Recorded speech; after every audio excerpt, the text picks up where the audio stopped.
जब तक सभी को आनंद देने वाली बसंत ऋतु आरंभ नहीं होती, तब तक कोयल मौन रहकर अपने दिन बिता देती है। अर्थात बसंत ऋतु आने पर ही कोयल की कूक सुनाई देती है। इसका मतलब यह है कि हमें सही समय का इंतजार करना चाहिए अपनी मीठे वचन के लिए। देखने वाले एक ही वस्तु को तीन प्रकार से देखते हैं। योगी उसी वस्तु को एक अतिनिंदित शव के रूप में देखते हैं। जो कामी होता है वह उसे एक सुंदर नारी के रूप में देखता है, और कुत्ता उसे एक मांस के लोथड़े के रूप में ही देखता है। अर्थात चाणक्य का यह कहना है, जैसा जिसका स्वभाव है वह किसी भी वस्तु को उसी स्वभाव के अनुसार देखता है। दोस्तों, यह चाणक्य नीति का 14वां अध्याय है। इस पृथ्वी पर तीन ही रत्न हैं, जल, अन्न और हितकारी वचन, परंतु मूर्ख लोग पत्थर के टुकड़े को रत्न कहते हैं। दरिद्रता, रोग, दुख, संबंध तथा आपत्तियां, ये सब मनुष्य के अधर्म रूपी वृक्ष के फल हैं। मनुष्य जैसा कर्म करता है उसे वैसा ही फल प्राप्त होता है। मनुष्य की दरिद्रता, दुखी होना, रोगों से युक्त रहना, शारीरिक संबंधों में फंसे रहना और इसके साथ अनेक प्रकार के आपत्तियां आदि आना, ये मनुष्य के दुष्कर्मों के ही फल हैं। इसीलिए मनुष्य का कर्तव्य यह है कि वह शुभ कर्म करे ताकि उसका जीवन सुखपूर्वक बीते। आचार्य ने यहाँ कर्म के सिद्धांत का विवेचना करते हुए शुभ कार्य करने की प्रेरणा दी है, क्योंकि यही सुखदायक है और यही सुख का साधन है।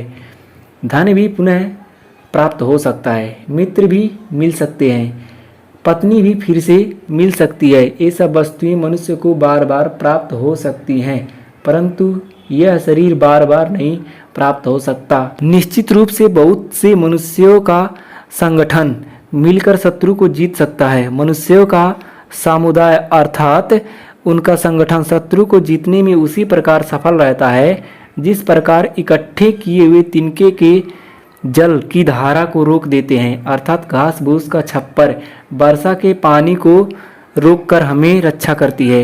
यह बात देखने सुनने में बहुत सामान्य प्रतीत होती है, परंतु यह है अत्यंत महत्वपूर्ण। जिस परिवार में मतभेद होता है, आपस में एकता नहीं होती, वह परिवार नष्ट हो जाता है। इसी तरह जिन परिवारों में अथवा देश के लोग में एकता है, मिलकर काम करने की इच्छा है, वह भयंकर से भयंकर शत्रु को पराजित करने में समर्थ होते हैं। वृक्ष की एक शाखा को कोई एक बच्चा भी तोड़ सकता है, परंतु जब पतली पतली शाखाएं इकट्ठी हो जाती हैं तो इन्हें शक्तिशाली हाथी के लिए तोड़ना भी कठिन हो जाता है। अर्थात संघ की शक्ति है अधिक, इसलिए कहा गया है संघे शक्ति कलौ युगे। जल पर तेल, दुष्ट व्यक्ति के पास गुप्त वार्ता, सुपात्र व्यक्ति को दिया गया दान, बुद्धिमान का शास्त्र ज्ञान, ये सभी बातें ऐसी हैं जो पूरी होने पर वस्तु की शक्ति अर्थात विशेषता से बिना किसी प्रकार के स्वयं फैल जाती हैं, इनका विस्तार हो जाता है। पानी पर यदि तेल की बूंद डाल दी जाएगी तो वह बूंद के रूप में न रहकर उस पर फैल जाएगी। इसी प्रकार दुष्ट व्यक्ति के पास कोई रहस्य गुप्त नहीं रह सकता। सुपात्र व्यक्ति को दिया हुआ दान और बुद्धिमान व्यक्ति को दिया गया शास्त्र ज्ञान, ये सब अपने आप अपनी विशेषता के कारण चारों ओर फैल जाते हैं। धार्मिक कथा आदि के सुनने के समय शमशान भूमि में और रोगी होने पर मनुष्य के मन में जो सद्बुद्धि उत्पन्न होती है, यदि वह सदैव स्थिर रहे तो मनुष्य संसार के बंधनों से छूट सकता है। जब मनुष्य धर्म संबंधी उपदेश सुनता है तो उसके मन में अच्छे विचारों का उदय होता है। इसी प्रकार जब मनुष्य किसी मृत व्यक्ति के साथ शमशान भूमि में जाता है तो वह समझता है कि यह शरीर नश्वर है। उस समय उसके मन में पापों से मुक्त होने की सद्भावना उत्पन्न होती है। ऐसे ही जब मनुष्य रोगग्रस्त होता है तो वह प्रभु को याद करता है और उस समय सोचता है कि यह ऐसा कोई कार्य नहीं करेगा जिससे उसे फिर बीमार होना पड़े। चाणक्य कहते हैं कि यदि व्यक्ति सदैव इसी प्रकार सोचता रहे तो वह संसार के संबंधों और बंधनों से छूट सकता है। परंतु होता यह है कि जब मनुष्य धर्म सभा से उठ जाता है, शमशान भूमि से लौट आता है और रोग से मुक्त हो जाता है तो वह फिर संसार के उसी मोह माया जाल में फंस जाता है और यही माया है। दुष्कर्म करने के बाद पश्चाताप करने वाले मनुष्य की बुद्धि जिस तरह और जिस प्रकार की होती है, वैसी बुद्धि यदि पाप करने से पहले भी हो जाए तो सभी को मुक्ति प्राप्त हो सकती है।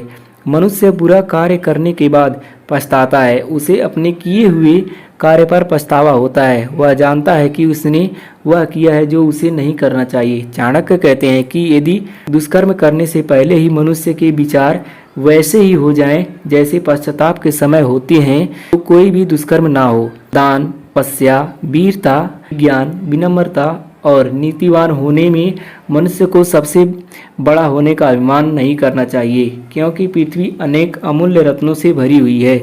जो जिसके हृदय में बसा हुआ है वह यदि बहुत दूर है तो भी उसे दूर नहीं कहा जा सकता, और जो जिसके हृदय में समाया हुआ नहीं है वह बहुत निकट रहने पर भी दूर प्रतीत होता है। जिन लोगों में सच्चा प्रेम है वे यदि एक दूसरे से बहुत दूर रहते हैं तो भी उन्हें दूर नहीं मानना चाहिए, परंतु जिसने किसी के दिल में घर नहीं किया वह पास रहने से भी दूर रहता है। आचार्य के अनुसार सच्चे प्रेम में दूरी का कोई महत्व नहीं है। इसका बुरा करने की इच्छा हो उसे सदा मीठी बात करनी चाहिए। ऐसे शिकारी हिरण को पकड़ने से पहले मीठी आवाज में गीत गाता है। इस बात में एक सामान्य सांसारिक बात कही गई है, जो मन अपने पाप के कारण किसी का अहित चाहता है वह सदा मीठी मीठी बातें करता है। इस प्रकार हिरण आदि का शिकार करने से पहले शिकारी मधुर आवाज में गीत गाता है। सांप को पकड़ने वाला मस्त होकर बीन बजाता है। इसी प्रकार ये दोनों मधुर स्वर के आकर्षण में बंध कर शिकारी के पास खुद आ जाते हैं तो शिकारी उन्हें पकड़ लेता है। जब तक दूसरे में असुरक्षा की भावना है उसके मर्म स्थल पर आघात नहीं किया जा सकता। चाणक्य कहते हैं कि दुष्ट व्यक्ति अहित करने की इच्छा से मीठी मीठी बातें करते हैं। ऐसा करके वह पहले रिझाते हैं फिर हानि पहुंचाते हैं। जुआरी पहले लाभ होने का लालच दिखाते हैं, जिससे भोला भाला व्यक्ति उसके जाल में फंसकर बड़ी सी रकम दांव में लगा दे और अपनी हानि कर बैठे। राजा, अग्नि, गुरु और स्त्री इनके पास हर समय नहीं रहना चाहिए। ऐसा करने से मनुष्य को हानि हो सकती है, परंतु इनसे दूर रहने से भी मनुष्य को कोई लाभ नहीं होता। इसीलिए इनसे व्यवहार करते समय व्यक्ति को बहुत सोच समझकर विचार कर बीच का रास्ता अपनाना चाहिए। इसी को मध्यम मार्ग कहते हैं। मध्यम मार्ग का अर्थ है कि व्यक्ति को किसी वस्तु अथवा विचार में ना तो अधिक लिप्त होना चाहिए और ना ही उसका सर्वथा परित्याग करना चाहिए। मध्यम मार्ग में दोनों छोरों का परित्याग करना पड़ता है और एक बीच का रास्ता अपनाना पड़ता है। गौतम बुद्ध ने इसी मार्ग को अपनाने पर बल दिया था। श्री कृष्ण इसे समत्व कहते हैं। इसमें अति वर्जित है। अग्नि, जल, स्त्रियां, मूर्ख, सांप और राज परिवार का सेवन करते समय मनुष्य को सदैव सावधान रहना चाहिए, क्योंकि ये छा कभी भी मृत्यु का कारण हो सकते हैं।